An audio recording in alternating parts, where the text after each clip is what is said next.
আসসালামু আলাইকুম প্রিয় চাকরি প্রত্যাশী বন্ধুরা, দেখতে পাচ্ছেন 363 পদে ইসলামী ফাউন্ডেশন 28 ফেব্রুয়ারি 2025 তারিখে একটি নতুন নিয়োগ সার্কুলার প্রকাশিত করেছে।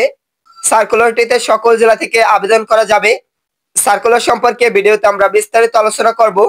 তার আগে ছোট্ট একটি রিকোয়েস্ট থাকবে, নিয়মিত সকল চাকরির আপডেট খবর সবার আগে পেতে আমাদের চ্যানেলটি সাবস্ক্রাইব করে পাশে থাকা বেল আইকনটি অল করে রাখুন এবং এই নিয়োগ সার্কুলার সম্পর্কে বিস্তারিত জানতে ভিডিওটি না টেনে শুরু থেকে শেষ পর্যন্ত দেখুন। আশা করি এই সার্কুলার সম্পর্কে বিস্তারিত বুঝতে পারবেন। এই সার্কুলারের শেষের দিক থেকে আমরা পদগুলো নিয়ে আলোচনা করব, শেষ থেকে শুরুর পর্যন্ত সার্কুলার সম্পর্কে দেখিয়ে দেব। দেখতে পাচ্ছেন এখানে নিয়োগ করা হবে সহকারী বাবুর্চি, এ পদে 6 জন লোক নিয়োগ করা হবে। সংশ্লিষ্ট ক্ষেত্রে অভিজ্ঞতা সহ প্রার্থীকে বাংলা লিখতে ও পড়তে সক্ষম হতে হবে।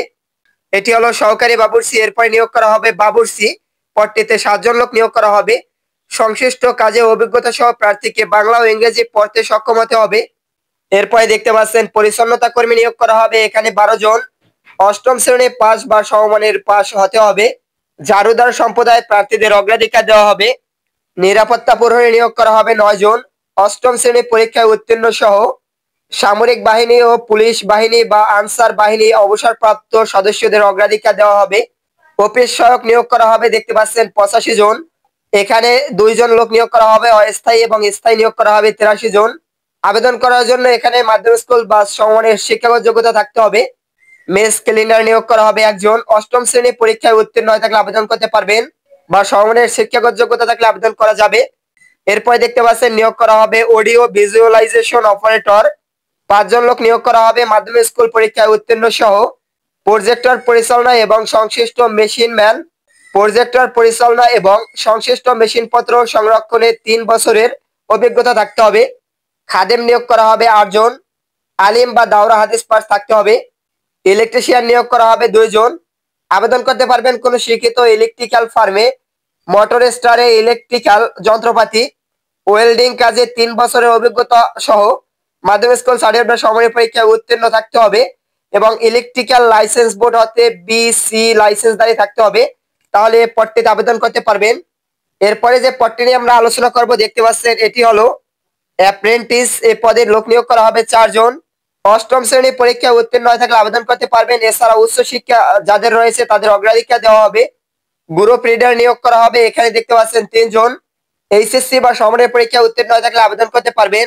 রেন্ট কালেক্টর নিয়োগ করা হবে 1 জন। উচ্চ মাধ্যমিক সার্টিফিকেট বা সমমানের পরীক্ষায় উত্তীর্ণ হয়ে থাকলে আবেদন করা যাবে। LDA কাম হিসাব সহকারী নিয়োগ করা হবে 1 জন। বাণিজ্য বিভাগে HSC পরীক্ষায় উত্তীর্ণ হয়ে থাকলে আবেদন করা যাবে। রেকর্ড এবং ডেস্ক পাস সহকারী নিয়োগ করা হবে 2 জন। SSC বা সমমানের পরীক্ষায় উত্তীর্ণ হয়ে থাকলে আবেদন করা যাবে। দেখতে পাচ্ছেন এরপরে নিয়োগ করা হবে অফিস সহকারী কাম কম্পিউটার মুদ্রাক্ষরিক নিয়োগ করা হবে, এখানে 74 জন। অস্থায়ীভাবে 4 জন এবং 70 জন নিয়োগ করা হবে স্থায়ীভাবে। আবেদন করার জন্য ন্যূনতম দ্বিতীয় বিভাগ বা সমমানের CGPA-তে HSC সমমানের পরীক্ষায় উত্তীর্ণ, কম্পিউটার পরিচালনায় দক্ষতা এবং টাইপিং এর গতি প্রতি মিনিটে 20 শব্দ থাকতে হবে। হিসাব সহকারী নিয়োগ করা হবে 11 জন। HSC বা সমমানের পরীক্ষায় উত্তীর্ণ সহ সংশ্লিষ্ট ক্ষেত্রে 4 বছরের অভিজ্ঞতা প্রয়োজন হবে। স্যানিটারি ইন্সপেক্টর নিয়োগ করা হবে 1 জন। উচ্চ মাধ্যমিক পরীক্ষায় উত্তীর্ণ সহ সংশ্লিষ্ট বিষয়ে কোন শিক্ষিত প্রতিষ্ঠান হতে ট্রেড কোর্স জারি থাকতে হবে। এরপরে দেখতে পাচ্ছেন নিয়োগ করা হবে কম্পাউন্ডার হোমিও, এখানে 1 জন লোক নিয়োগ করা হবে এবং উচ্চ মাধ্যমিক সার্টিফিকেট সহ এখানে যে যোগ্যতার কথা বলা হয়েছে এটি থাকতে হবে। বেসম্যান নিয়োগ করা হবে 2 জন। আবেদন করার জন্য 3 বছরের অভিজ্ঞতা থাকতে হবে এবং 8ম শ্রেণী পরীক্ষা উত্তীর্ণ থাকতে হবে বা সমমানের যোগ্যতা থাকতে হবে। এরপরে দেখতে পাচ্ছেন এখানে নিয়োগ করা হবে মেকানিক কাম স্টিচিং কাম অপারেটর, এই পদটিতে 1 জন লোক নিয়োগ করা হবে এবং সংশ্লিষ্ট কাজে 3 বছরের অভিজ্ঞতা সহ 8ম শ্রেণীর সমমানের পরীক্ষায় যোগ্যতা থাকতে হবে। কম্পোজিটর নিয়োগ করা হবে 8 জন। SSC বা সমমানের পরীক্ষায় উত্তীর্ণ হয়ে থাকলে আবেদন করা যাবে। যাদের এই কাজে অভিজ্ঞতা রয়েছে তাদের অগ্রাধিকার দেওয়া হবে। ড্রাইভার নিয়োগ করা হবে 4 জন। 8ম শ্রেণী বা সমমানের পরীক্ষায় উত্তীর্ণ সহ ড্রাইভিং লাইসেন্স থাকতে হবে এবং অভিজ্ঞতা সম্পন্ন চালকদের অগ্রাধিকার দেওয়া হবে। বিক্রয় সহকারী নিয়োগ করা হবে 16 জন। HSC বা সমমানের পরীক্ষায় উত্তীর্ণ হয়ে থাকলে আবেদন করা যাবে। স্টোর কিপার নিয়োগ করা হবে 3 জন। অস্থায়ী 2 জন এবং স্থায়ী 1 জন। সংশ্লিষ্ট কাজে 2 বছরের অভিজ্ঞতা সহ HSC পরীক্ষায় উত্তীর্ণ হয়ে থাকলে আবেদন করা যাবে। এরপরে দেখতে পাচ্ছেন নিয়োগ করা হবে সিকিউরিটি সুপারভাইজার, এ পদে 1 জন লোক নিয়োগ করা হবে। সংশ্লিষ্ট কাজে 3 বছরের অভিজ্ঞতা এবং HSC পরীক্ষায় উত্তীর্ণ বা সমমানের পরীক্ষায় উত্তীর্ণ এবং সেনাবাহিনীর সুবেদার পদমর্যাদা সম্পন্ন প্রার্থীদের অগ্রাধিকার দেওয়া হবে। ব্লক মেকার নিয়োগ করা হবে একজন, সংশ্লিষ্ট কাজে 3 বছরের অভিজ্ঞতা এবং এসএসসি পরীক্ষায় উত্তীর্ণ হয়ে থাকলে আবেদন করতে পারবেন বা সমমানের যোগ্যতা থাকলে আবেদন করা যাবে। লেদ মেকার নিয়োগ করা হবে একজন, আবেদন করার জন্য 5 বছরের অভিজ্ঞতা সহ এসএসসি পরীক্ষায় উত্তীর্ণ হয়ে থাকলে আবেদন করা যাবে। মুয়াজ্জিন নিয়োগ করা হবে দেখতে পাচ্ছেন একজন, সংশ্লিষ্ট কাজে 3 বছরের অভিজ্ঞতা সহ অভিজ্ঞতা যাদের রয়েছে তারা আবেদন করতে পারবেন। এছাড়া শিক্ষাগত যোগ্যতা রয়েছে হাদিস পাস বা সমমানের শিক্ষাগত যোগ্যতা, ইলম কিরাতে সার্টিফিকেট থাকলে আবেদন করা যাবে। ল্যাবরেটরি টেকনিশিয়ান নিয়োগ করা হবে 5 জন, এইচএসসি পরীক্ষায় উত্তীর্ণ সহ ল্যাবরেটরি টেকনিশিয়ান কোর্সে ডিপ্লোমা কোর্সধারী থাকলে আবেদন করতে পারবেন। এরপরে এখানে দেখতে পাচ্ছেন নিয়োগ করা হবে মনোকাস্টার, এই পদটিতে একজন লোক নিয়োগ করা হবে। 3 বছরের অভিজ্ঞতা সহ এখানে এসএসসি পরীক্ষায় উত্তীর্ণ বা সমমানের পরীক্ষায় উত্তীর্ণ হয়ে থাকলে আবেদন করা যাবে। মেশিন ম্যান নিয়োগ করা হবে 5 জন, 3 বছরের অভিজ্ঞতা সহ এখানে এসএসসি পরীক্ষা বা সমমানের পরীক্ষায় যোগ্যতা থাকলে আবেদন করা যাবে। অপারেটর নিয়োগ করা হবে 2 জন, সংশ্লিষ্ট কাজে 3 বছরের অভিজ্ঞতা এবং মাধ্যমিক স্কুল সার্টিফিকেট বা সমমানের পরীক্ষায় উত্তীর্ণ। প্রশিক্ষণ সহকারী এখানে নিয়োগ করা হবে দেখতে পাচ্ছেন 6 জন, আবেদন করার জন্য স্নাতক বা সমমানের ডিগ্রি প্রয়োজন হবে। সরকারি, আধা সরকারি বা স্বায়ত্তশাসিত প্রতিষ্ঠানে 5 বছরের চাকরির অভিজ্ঞতা, দিনী শিক্ষায় শিক্ষিত প্রার্থীদের অগ্রাধিকার দেওয়া হবে। কেয়ারটেকার নিয়োগ করা হবে দেখতে পাচ্ছেন 2 জন, 3 বছরের অভিজ্ঞতা সহ স্নাতক বা সমমানের ডিগ্রি থাকলে আবেদন করা যাবে। এরপর দেখতে পাচ্ছেন নিয়োগ করা হবে হিসাব রক্ষক, এ পদে দেখতে পাচ্ছেন লোক নিয়োগ করা হবে 32 জন, বাণিজ্য বিভাগে স্নাতক ডিগ্রি বা সমমানের ডিগ্রি এবং সংশ্লিষ্ট কাজে 3 বছর অভিজ্ঞতা প্রয়োজন হবে। স্টেনোগ্রাফার নিয়োগ করা হবে একজন, উচ্চ মাধ্যমিক বা আলিম দাওরা হাদিস পাস, 60 লিপিতে প্রতি মিনিটে ইংরেজি ও বাংলা যথাক্রমে 80 শব্দ ও 50 শব্দ গতি থাকতে হবে এবং কম্পিউটার টাইপের গতি প্রতি মিনিটে বাংলা 30 শব্দ, ইংরেজি 25 শব্দ থাকতে হবে। লেডি ফার্মাসিস্ট দেখতে পাচ্ছেন এখানে নিয়োগ করা হবে 8 জন, এইচএসসি পরীক্ষায় উত্তীর্ণ সহ প্যারামেডিক্যাল বা সংশ্লিষ্ট ডিপ্লোমা থাকতে হবে। হোমিও কম্পাউন্ডার নিয়োগ করা হবে ইসলামিক মিশনের জন্য, এখানে 14 জন লোক নিয়োগ করা হবে এবং শিক্ষাগত যোগ্যতা এখান থেকে দেখে নিতে পারবেন। এরপরে লাইন ও মেশিনম্যান নিয়োগ করা হবে একজন, সংশ্লিষ্ট কাজে 3 বছর অভিজ্ঞতা সহ এসএসসি পরীক্ষায় উত্তীর্ণ হতে হবে।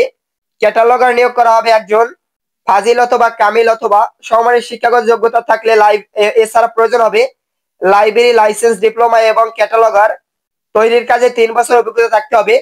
দেখতে পাচ্ছেন এরপরে লাইব্রেরি সহকারী নিয়োগ করা হবে, এখানে পদটিতে 3 জন লোক নিয়োগ করা হবে, ফাজিল অথবা কামিল অথবা দাওরা হাদিস সহ লাইব্রেরি সায়েন্সে ডিপ্লোমা এবং ক্যাটালগার তৈরির কাজে 3 বছর অভিজ্ঞতা থাকতে হবে। হোমিওপ্যাথ পদের জন্য 2 জন লোক নিয়োগ করা হবে, শিক্ষাগত যোগ্যতা এখানে দেওয়া রয়েছে, এখান থেকে দেখে নেবেন। এই বিষয়টি যাদের হোমিও কোর্স রয়েছে তারা এটি বুঝতে পারবেন।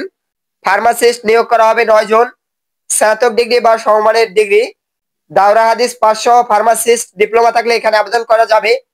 এই ছিল পদগুলো, আশা করি এই বিষয়ে বুঝতে পারছেন। এখানে দেখতে পাচ্ছেন রয়েছে ইসলামী ফাউন্ডেশন রাজস্ব খাতভুক্ত নিম্নবর্ণিত পদসমূহে অস্থায়ী ভিত্তিতে সরাসরি নিয়োগের জন্য পদের পাশে বর্ণিত শর্তে বাংলাদেশি নাগরিকদের নিকট হতে অনলাইনে দেখতে পাচ্ছেন এখানে একটি ওয়েবসাইট দেওয়া আছে, ওয়েবসাইটের মাধ্যমে পূরণকৃত আবেদনের আহ্বান করা যাচ্ছে। অনলাইন ব্যতীত কোনোভাবে এখানে আবেদন করার কোনো সুযোগ নেই। এখন আমরা নিয়োগ সংক্রান্ত বিভিন্ন শর্তাবলী এখান থেকে দেখে নিতে পারবো। দেখতে পাচ্ছেন এখানে নিয়োগ সংক্রান্ত বিভিন্ন শর্ত এখানে দেওয়া রয়েছে। আবেদন করার পূর্বে সার্কুলারটি নিচ থেকে ভালোভাবে পড়ে তারপরে আবেদন করার জন্য অনুরোধ রইল। এখানে দেখতে পাচ্ছেন আবেদন করার জন্য ifb.teletalk.com.bd ওয়েবসাইটে প্রবেশ করে আবেদন করা যাবে। 4 মে 2025 তারিখ সকাল 10 ঘটিকা থেকে আবেদন শুরু হবে। 12 জুন 2025 তারিখ পর্যন্ত এখানে আবেদন করা যাবে। শেষ সময় পর্যন্ত অপেক্ষা না করে দ্রুত আবেদন করার চেষ্টা করবেন। দেখতে পাচ্ছেন এখানে আবেদন সাবমিট করার পরে প্রার্থীকে পরীক্ষার ফি পরিশোধ করতে হবে। 1 থেকে 14 নং পদের জন্য 223 টাকা আবেদন ফি পরিশোধ করতে হবে। 15 থেকে 26 নং পদের জন্য 168 টাকা আবেদন ফি পরিশোধ করতে হবে এবং 27 থেকে 57 নং পদের জন্য 112 টাকা পরিশোধ করতে হবে। 58 থেকে 68 নং পদের জন্য 50 টাকা আবেদন ফি পরিশোধ করে আবেদন করা যাবে। যারা অনগ্রসর নাগরিক রয়েছেন তারা সকল পদে 56 টাকা আবেদন ফি পরিশোধ করে আবেদন করতে পারবেন। নিয়োগ সংক্রান্ত অন্যান্য তথ্য এখান থেকে দেখে নিতে পারবেন। এখানে দেখতে পাচ্ছেন কিভাবে এসএমএস এর মাধ্যমে টাকা পরিশোধ করতে হবে এই বিষয় সম্পর্কে লেখা রয়েছে, এখান থেকে বিস্তারিত একটু দেখে নেবেন এই বিষয়টি। এছাড়া নিয়োগ সংক্রান্ত অন্যান্য শর্ত দেখতে পাচ্ছেন এখানে দেওয়া রয়েছে। বয়সসীমার কথা বলা হয়েছে 4 মে 2025 তারিখের ভিতরে আবেদনকারীর ন্যূনতম বয়স 18 এবং সর্বোচ্চ বয়স 32 বছরের ভিতরে থাকতে হবে এবং প্রার্থীকে বাংলাদেশি নাগরিক হতে হবে আবেদন করার জন্য। নিয়োগ সংক্রান্ত অন্যান্য তথ্য এখান থেকে দেখে নিতে পারবেন। ভাইবা পরীক্ষার সময় এখানে আপনাদের কি কি কাগজপত্র নিয়ে যেতে হবে এই বিষয়ে এখানে লেখা রয়েছে। এবং অন্যান্য বিষয় এখানে লেখা রয়েছে, এখান থেকে একটু বিস্তারিত পড়ে নেবেন। আশা করি সার্কুলার সম্পর্কে বিস্তারিত বুঝতে পারছেন। এই ছিল আজকের নিয়োগ সার্কুলার। এই নিয়োগ সার্কুলার সম্পর্কে এছাড়া যে কোনো প্রশ্ন থাকলে কমেন্টের মাধ্যমে জানিয়ে দিতে পারেন।